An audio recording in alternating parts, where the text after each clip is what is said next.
পেশাগত অথবা ব্যক্তিগত জীবন, সুখবর যে কোনো মাধ্যম থেকেই আসতে পারে। আর কোনো সুন্দর খবর ফুলের মতোই সৌরভ ছড়ায়।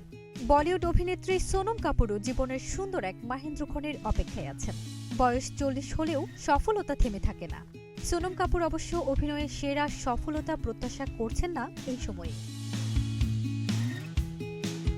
নিজের দিকেই সব খেয়াল তার, কারণ তিনি আবার মা হচ্ছেন। 19 জানুয়ারি ইনস্টাগ্রামে নিজের জীবনের এই খুশির খবর জানিয়ে একটি ছবি পোস্ট করেন সোনম। ছবির ক্যাপশনে তিনি লিখেন, মাম্মাস ডে আউট। ক্যাপশনের থেকেও বেশি নজর কেড়েছে তার সাহসী ও রাজকীয় ম্যাটারনিটি লুক। 2022 সালে প্রথম সন্তান বায়ুর জন্ম দিয়েছেন সোনম কাপুর। বর্তমানে তার বয়স 3। তার মধ্যেই পরিবারে আসতে চলেছে নতুন সদস্য, দ্বিতীয় সন্তান। এই কারণে সোনম কাপুরের সংসারে আনন্দের বন্যা বইছে। ফারজানা নিকিতা, নাগরিক প্রতিদিন।